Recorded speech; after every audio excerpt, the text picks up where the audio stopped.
Si te gusta la tecnología, viajes, autos, alta cocina, vinos y gadgets, llegaste al lugar indicado.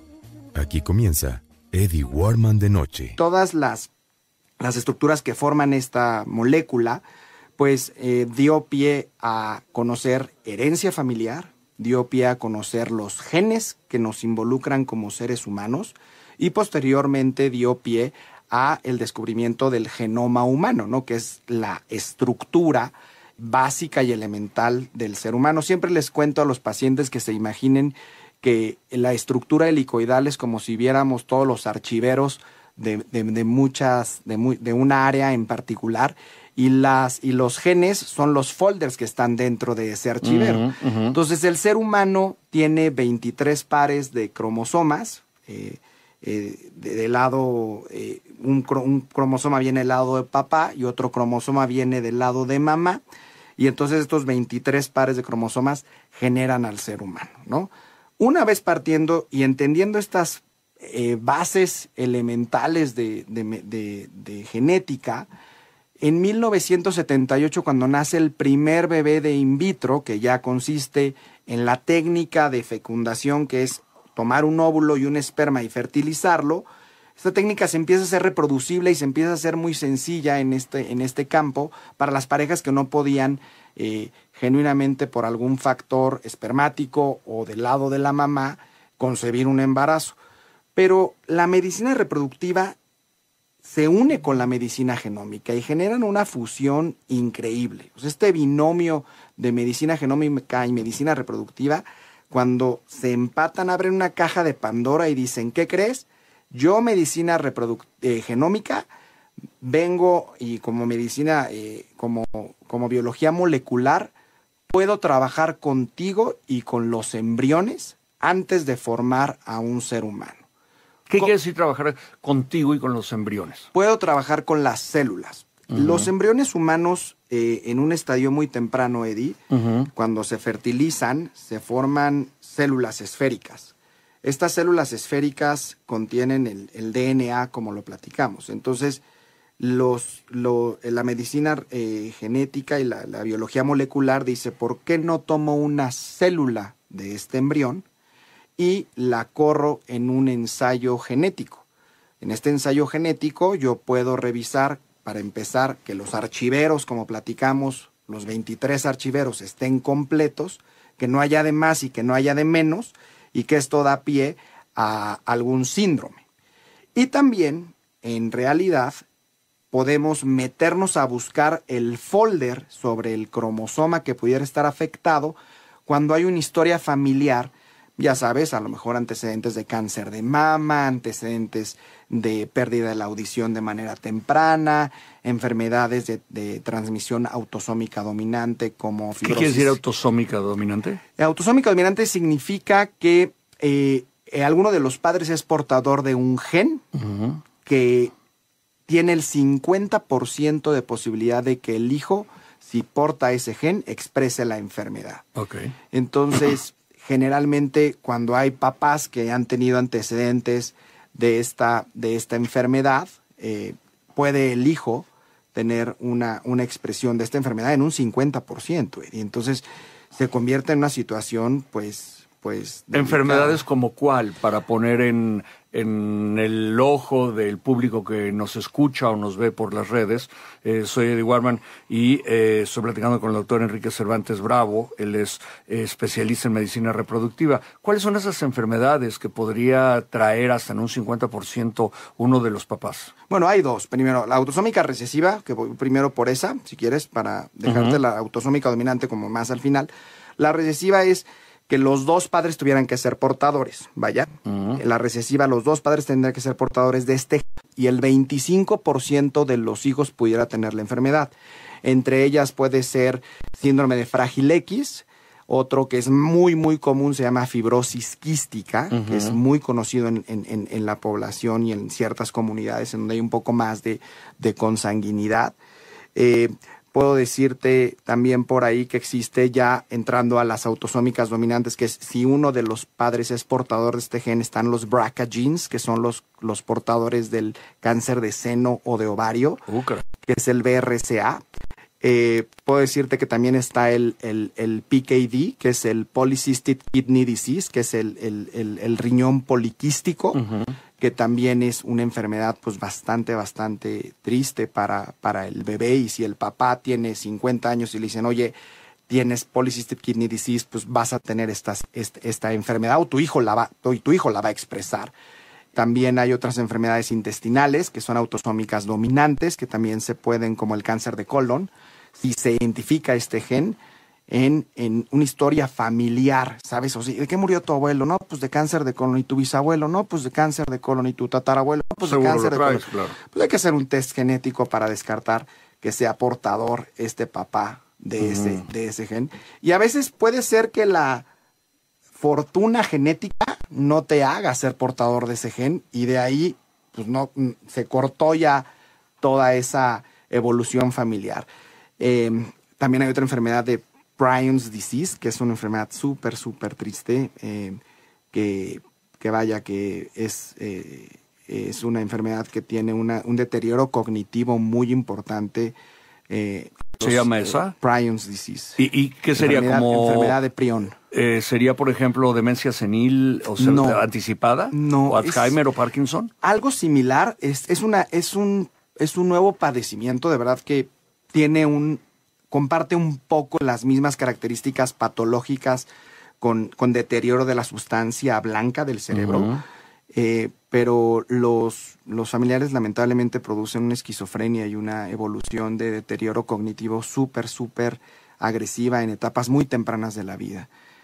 Desenlaces muy tristes. Entonces, cuando esta historia familiar y cuando platicas con el paciente, que es lo que nos dedicamos prácticamente todo el día en las salas de reproducción, y podemos dar un valor agregado a lo que queremos hacer, que es un bebé sano, y vemos esta historia familiar o esta historia genética, pues resulta muy interesante poder ofrecerle a esta pareja un test que te puede ayudar a evitar ciertas enfermedades de transmisión, ¿no? Ahora, ¿cómo haces la detección? ¿Cuál es el procedimiento? ¿Cuáles son los métodos para detectar si un embrión o una célula viene con una carga genética negativa o viene incompleta o alguna de todas estas enfermedades? ¿Y cuáles son, nuevamente, o sea, complemento la pregunta, ¿cómo se les llamaría? ¿Los estudios genéticos que podrían hacerse en reproducción? Sí, pues mira, como todo, nos dedicamos a ver pacientes. El primero es la clínica, o sea, platicar con la pareja es lo más importante. Una vez que tienes esta historia familiar, puedes ir directamente a buscar esa enfermedad monogénica, que llamamos, oye, tu mamá tuvo cáncer de mama, tu bisabuela tuvo cáncer de mama, tu hermana tuvo cáncer de mama y cáncer de ovario. Pues hay un link entre ello y podemos buscar el gen en particular. Ahorita te cuento de las técnicas. Estamos hablando de el método de preimplantación genética, que es hacer una biopsia al embrión con unos microscopios ultrapoderosos y con una aguja ultrapoderosa, y hacen la extracción, la congelan a menos 190 grados con nitrógeno. Y el embrión también. El embrión también. Exacto. ¿Y eso qué le hace al embrión? El embrión absolutamente nada. Ajá. Esto es algo bien interesante, y qué bueno que lo tomas. La biopsia propiamente, la célula no va como tal congelada, se envía al laboratorio de genética en ciertos medios que lo protegen. El embrión es el que entra a menos 196 grados. Menos 196 grados, Eddie, es cercano al cero absoluto. Y el cero absoluto en la Tierra es difícil encontrarlo. El nitrógeno es uno de los elementos que lo comparte. Y estar en cero absoluto significa que nuestros átomos o nuestras células están prácticamente detenidas. Y entonces no envejecemos, o no envejece esa parte de la célula. ¿Por qué no podemos meter un órgano a nitrógeno? Porque son millones y millones de células, y entonces esas células sí pueden sufrir un daño, y al momento de hacer el warming, que es como del descongelar, malamente dicho, pero es el reactivar estas células, pueden sufrir un daño. Entonces la congelación todavía de esos, de órganos más grandes todavía está, o de ciertos tejidos todavía están en un poco proceso de investigación, aunque ya hay protocolos en fases 3 y avanzados. Pero Esta biopsia es representativa del DNA y se corre el estudio de PCR o se corre NGS, que es otro estudio de Next Generation Sequencing, o se corren microarreglos, que es pesar el DNA. Entonces pesas el DNA del embrión contra el DNA de un embrión control y eso te dice verde, que significa embrión balanceado cromosómicamente, va para adentro, o rojo, tiene ganancia de cromosomas, como una trisomía 21, que pudiera ser un bebé con síndrome de Down, o una disminución de cromosoma, que pudiera ser un síndrome de Turner. Inicialmente, para revisar el embrión de síndromes, el estudio es por medio de tomar una célula del embrión y hacer un test que se llama PCR, como lo que hacemos hoy en día para el COVID, ¿sí?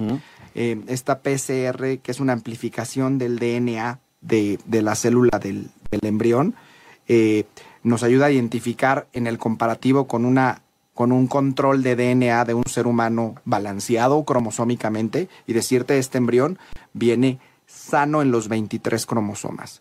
Y te dice si es, pues obviamente si el sexo es varón o femenino, ¿no? En el sexo. Ahí estamos revisando solamente los cromosomas o los archiveros que platicamos. Y esto te da una posibilidad de que el embrión tenga muy buenas posibilidades de formar a un bebé nacido vivo. Es por eso que las técnicas hoy en día tienen muy buenos resultados en un buen laboratorio, ¿no? En un buen laboratorio, un embrión analizado genéticamente debe de darte un porcentaje de éxito del 75-80%. That's huge para esto, cuando una pareja que tiene relaciones sexuales de manera convencional tiene un 16%. Entonces, sí tienes una diferencia muy importante por el valor agregado de analizar al embrión genéticamente. Y si hay una historia familiar importante de algún padecimiento, entonces, aparte de revisar los 23 cromosomas, que son los archiveros, podemos hacer, agregado a esto, un estudio de enfermedades que se llama PGTM, que se llama Preimplantation Genetic Testing para monogénica. Esto es un hito en la ciencia, en todo o sea, ¿hace cuántos años estos exámenes tan avanzados en el tema de genética y de embarazos? Podría decirte que empiezan con el FISH más o menos en los 87, 82. Entre 82 y 87 empieza toda esta caja de Pandora a explotar. Las técnicas no eran tan finas como lo que tenemos hoy en día. Y también siempre les comparto a los pacientes, imagínate cuando se descubre la televisión y pues la televisión era en blanco y negro. Se veía padrísimo, ¿no? Dices, oye, pues con esto la vamos a volar del campo. Y ahora ves una televisión inteligente con 8K, con un sistema de sonido que te hace reproducir y vivir el momento y dices tú, pues híjole, la verdad es que estoy dentro de la experiencia, ¿no? Claro. Entonces, tal cual, la tecnología y la medicina reproductiva se ha visto beneficiada, o sea, se ha visto genuinamente decirte que las técnicas de fertilización in vitro siguen siendo pues muy similares a hace 1990, por no decir 78. En el 78 nace el primer bebé, pero en el 90 ya había muchos avances de beneficio. ¿Y estos beneficios, cuáles serían? O sea, ¿en qué los embriones cromosómicamente sanos se van a poder transferir al útero? Sí. ¿Correcto? Correcto. ¿Y qué vas a evitar si son sanos? O sea, si tú descubres que había algo no sano y ahora ya son sanos, ¿qué beneficio le va a traer a la paciente? Número uno, lo que todos buscamos en esta área de ciencia, que es tener un bebé sano en casa. No solamente formar un embarazo. ¿Por qué? Porque disminuimos también la tasa de aborto. La principal causa de aborto en un embarazo es cromosómica.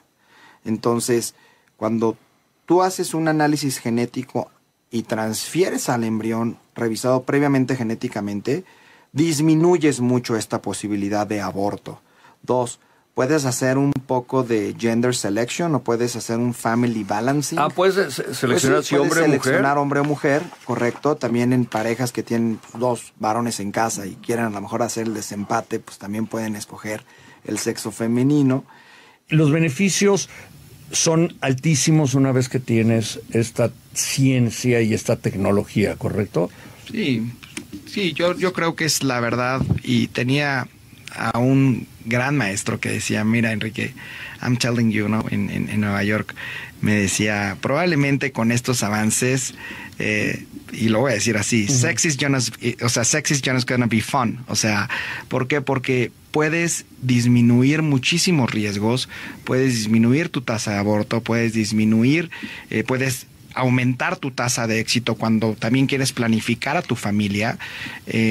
Puedes tener embriones supernumerarios guardados, que significa que si te quieres embarazar en enero, o tener mayores probabilidades de embarazarte en enero del 2023 y en enero del 2024, pudieras acomodar un poco más esto. Entonces, entiendo que puede sonar un poco diferente o disruptivo, pero el hecho de que esta técnica y esta tecnología esté avanzando tanto, Eddie, y podría decirte que hay estudios ahora que aparte están analizando al embrión y diciéndote el riesgo de que tuviera el embrión de desencadenar, por ejemplo, diabetes tipo 1 o infarto agudo al miocardio, que ya es un poco más disruptivo entrar en esos detalles por cuestiones, pero que existen ya y hay que considerarlos. Ya hay que considerarlos. Existen hoy ofertándose en Estados Unidos laboratorios de genética que ya están ofertando, aparte de los 23 cromosomas y aparte de lo monogénico, es decir, por las tendencias de los genes que hemos encontrado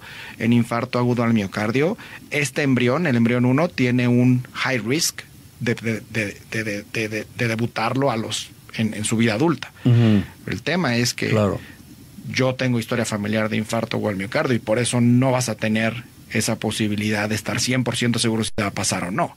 Y entonces, si yo hubiera sido un embrión que pudieron haber no transferido por ese estudio, entraríamos en una situación un poco más... No estaremos hablando de esto. Correcto. Oye, supongo que hay inconvenientes con el DGP, ¿no? No todo es tejer y cantar. Buen punto. Las técnicas han avanzado mucho. La tecnología ha tratado de empezar a evitar un poco la biopsia o el ser invasivos en la técnica. Anteriormente, no te voy a mentir, las biopsias eran en etapas del embrión más temprana, eran en día 3, ahora son en día 5, y entonces en día 3 el embrión tenía 8 células y le quitabas una. Entonces las tasas de embarazo disminuían mucho. En día 5, el quitar una célula de la placenta mejoró mucho el éxito.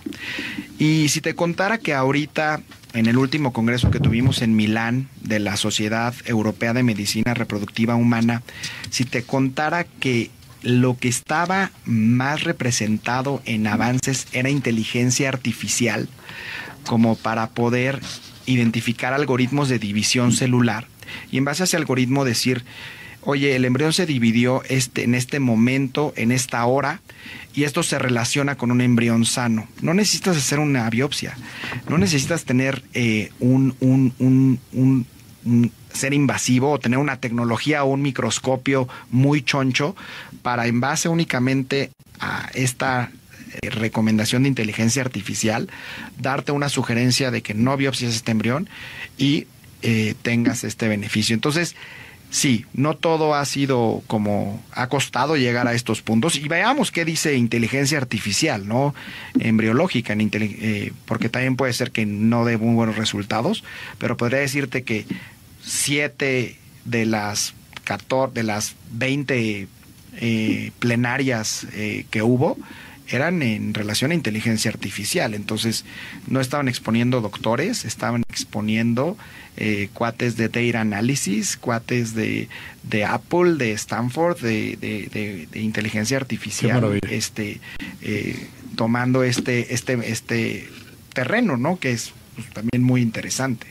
Quiero proporcionar para todos los que nos lo están pidiendo, porque tenemos varias llamadas, los datos del doctor Enrique Cervantes Bravo, especialista en medicina reproductiva. Si usted no está seguro o no logra fecundar, no logra que su esposa se embarace, bueno, están estas técnicas maravillosas que además sacas de todos los riesgos. Correcto, Eddie. O sea, lejos de que sea una técnica para infertilidad propiamente, también puedes hacerla de manera electiva, por edad, por factor de edad de la mujer. A mayor edad de la mujer hay más riesgos cromosómicos o anormalidades, y solamente el factor edad, generalmente arriba de los 35 años del factor edad, se recomienda esto, ¿no? Yo con mucho gusto estoy a sus órdenes. Nuestra clínica se llama C de la F, Clínica de la Fertilidad. Estamos en Prolongación Vasco de Quiroga 4001, ahí enfrente de un hospital muy prestigiado en Santa Fe. ¿Del Hospital Ángeles? Del Hospital ABC de Santa Fe. Digo, del ABC de Santa Fe, sí. Estamos en el piso 10 y con mucho gusto les dejo el teléfono. Por favor. Es 55 15 43 66 64. Espérame otra vez, 55 15 43 66 64. Y nuestra página es www.c de la F, C de casa, D de Diego, E de Enrique, L de Lalo, A de Antonio y F de Foco.com. Igual en redes Facebook, Instagram estamos a sus órdenes, de verdad, con toda confianza. Cualquier consejo, y únicamente un consejo reproductivo, un consejo genético para este proceso, creo que puede ser muy atractivo. Muchas gracias, querido Enrique. Gracias por la invitación. Y Alejandra Prieto nos va a llevar al Amazonas. El Amazonas es este río maravilloso que cruza Perú, va a Venezuela, llega a Brasil, y que es uno de los lugares más místicos y atractivos para visitar. A mí no se me antoja, le decía yo a Alejandra, porque pues el calor y la humedad no es lo mío. Pero bueno, tiene la confluencia de los ríos Marañón y Ucayali, que es donde nace el famosísimo Amazonas, donde tiene una afluencia increíble de ríos, o sea, de tamaño de ríos, como los ríos más grandes del mundo. Toda esa agua, ese caudal, pasa por el Amazonas. Entonces, Alejandra, pues muchas gracias. Primero, ella es una de las fundadoras de Hotel Travel, como han escuchado también a Laura Álvarez en otras ocasiones, ahora Alejandra Prieto. Primero, ¿cómo llegas al Amazonas? Exactamente a dónde volaste y cuál fue el punto inicial. Bueno, hola. Bienvenida. Gracias por invitarme. Fui el año pasado, en agosto, hablando de clima primero. En el Amazonas hay como temporada de lluvias y temporada seca. Hay gente que prefiere en temporada de lluvias para ver el río alto y así ves la vegetación distinta, ¿no? Yo fui en temporada baja de lluvias, que no llueve, entonces ves el río un poco más abajo, pero no hay tanta humedad. Entonces, mejor. Si te quieres animar, te puedes ir, empieza como de abril a octubre. Esa es la temporada de no lluvias. Claro, porque estamos al otro lado del trópico, entonces claro, se invierten los tiempos. Exacto. Yo volé México-Perú, bueno, México-Lima, ahí dormí una noche y luego vuelas a Iquitos. Que Iquitos es la ciudad, yo no sabía hasta que llegué, es la ciudad más grande del mundo que no tiene acceso terrestre. Entonces está rodeada de 3 ríos que tienes que llegar y luego en lancha. Y ahí es como el puerto principal dentro del país de Perú, donde se conectan estos ríos pequeños del Amazonas, donde cruza y hay todo el comercio que viene del Amazonas, como inland y outland, ¿no? Caótico un poco. Somos mexicanos, entonces no te asusta nada. Te sientes como en México, precioso. Ya valimos mal. No, precioso, una vegetación verde, taxis, motos, coches, ruido, nadie pájaros. Respeta nada. Exacto. O sea, no nos sorprendió, éramos un grupo de 10 mexicanos. Llegamos ahí y sí manejamos como 2 horas y media hasta llegar al primer río, que ahí nos esperó una barquita y esa barquita nos llevó a un barco más grande que nos invitaron los fundadores de Aqua Expedition, que era su segundo barco que iban a tener en el Amazonas. Son unos barcos de 20 suites, o sea, en total hay 40 pasajeros. El fundador es mitad inglés y mitad peruano, porque se casa con una peruana. Y su yerno es italiano, que se casó también con la nuera, ¿no? Entonces, él obsesionado con cruceros, trabajaba en muchas navieras, va a Perú, conoce a su esposa, se casa y se enamora del Amazonas. Dice, ¿qué es esto? Tengo que encontrar una manera de tener una naviera pequeña que no afecte al Amazonas, porque me doy cuenta que el Perú vive de esto, el 60% de Perú es el Amazonas, y durante 10, no sé cuánto tardó, 7, 8, 9 años, construir esta primera barco que se llama Aquanera, y espectacular. O sea, el diseño, sí, muy elegante, es de lujo, pero más que vengo a hablar no tanto del lujo y del barco, vengo a hablar más de la experiencia de lo que es, porque tú puedes llegar al Amazonas muy sencillo, buquear casi que en Expedia o donde quieras. Buquear es reservar, ajá. Reservar. O sea, puedes encontrar unas casitas que puedes rentar, un Airbnb, cosa muy sencilla, pero es la experiencia de vivir dentro del pulmón de la tierra. Es el pulmón de la tierra. Que quise hablar del Amazonas porque te das cuenta de lo importante que es mantener y cuidar, no tirar basura, desde apagar la luz, cuidar el agua, porque sí te afecta no nada más a nuestro país, sino llega ese efecto al Amazonas, que es un lugar mágico. Este lema que ahorita está de moda, ¿no? Es desconectar para conectar. Claramente llegas ahí y aunque no lo estés buscando, te lo da. Número uno es, tienes muy poca recepción de celular. Es automático, pues adiós. No tienes internet, no tienes celular. ¡Qué miedo! Delicioso. Cuando llegamos muchos ahí, pero necesito bajar unos mails y el contrato y estoy trabajando y automático te dicen, lo siento, si quieres mañana a las 6 de la mañana ve con el capitán y te vamos a tratar de ayudar. Entonces los primeros días la gente está un poco ansiosa. A las 2, 3 horas cuando te das cuenta que no tienes internet y no tienes esta conexión, empiezas a ver lo que el Amazonas te ofrece. Es un viaje en el que creo que por eso es mágico o místico, porque hay viajes que Pablo ahorita nos contaba que le encanta ir a Italia o Europa. Siento que cuando ese tipo de viajes, tú eres el protagonista, ¿no? Vamos a reservar, vamos al teatro, vamos a comer. Tú llevas y tú haces las experiencias. Y creo que el Amazonas es lo opuesto. Tú eres el observador.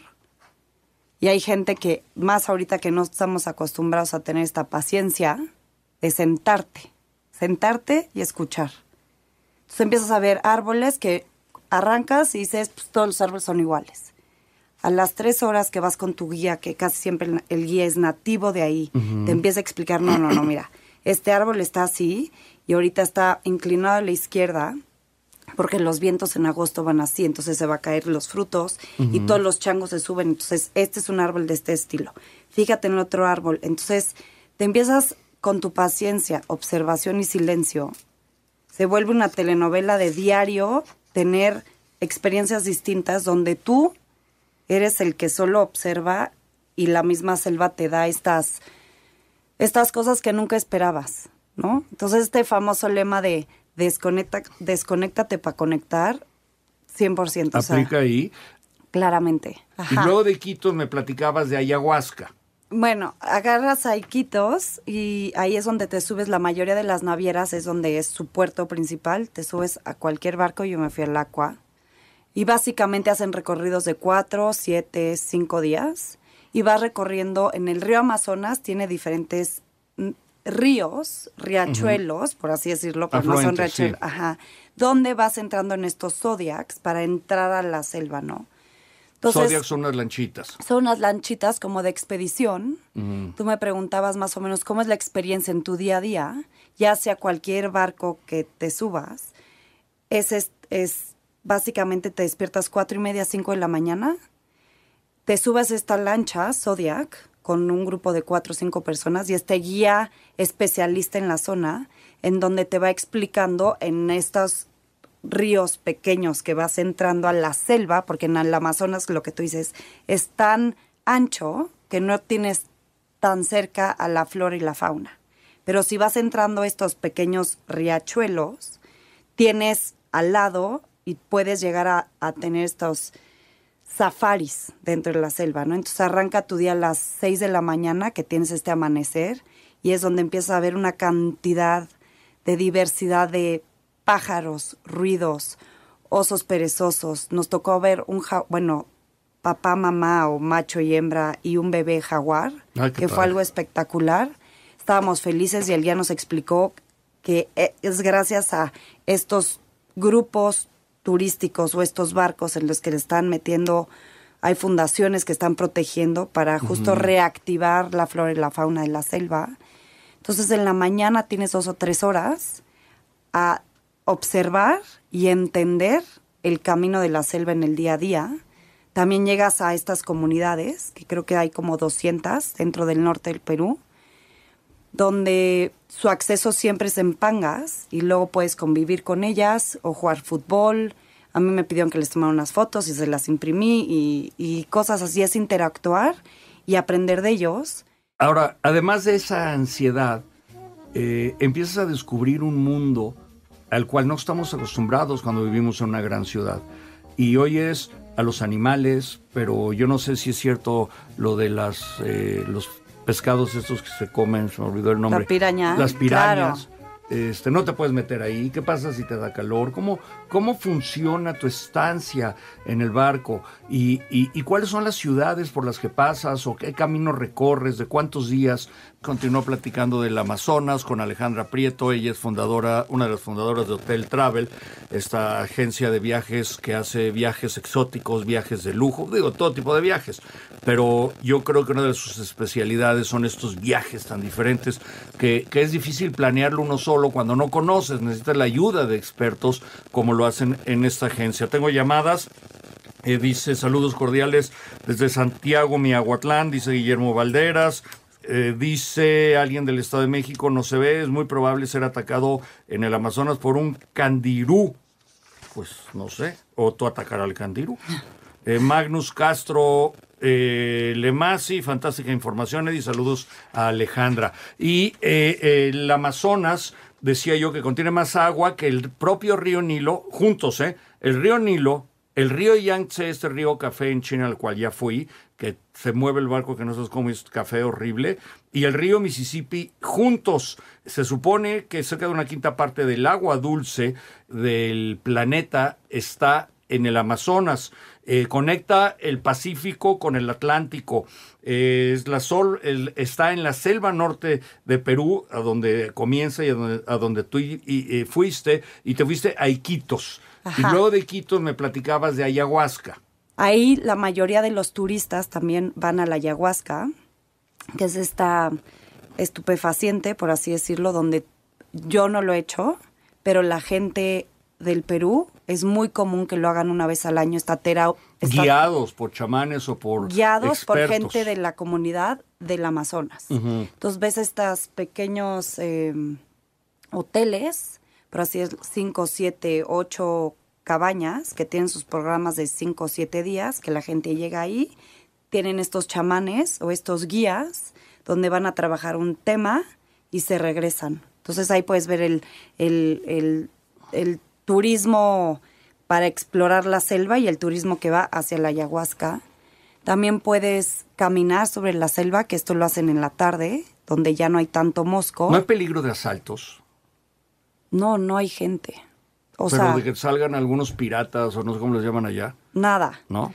Yo creo que es esta... Policías de Oaxaca, ¿no? No. Creo que al no tener acceso ellos a tanta información, hay menos maldad. Es lo que ves, la felicidad de la gente. Se dan cuenta que no necesitan estos lujos que tú vienes de una ciudad grande. Todo lo contrario, cuando tienes la experiencia del Amazonas, quieres tener menos y entender que ellos tienen más por estar en familia, en comunidad, en contacto con la naturaleza y sin tantas distracciones. ¿Cuánto vale un recorrido de esos? Nos quedan unos cuantos segundos de tiempo. En este tipo de crucero, como $4,000, que es muy caro, todo es incluido, y estás con top de gente experta. Más el avión. Más tu avión. Pero también puedes ir mucho más sencillo y tener la misma experiencia. Ok.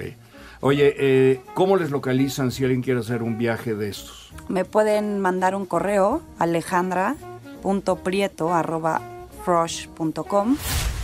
Estás escuchando el podcast de Eddie Warman.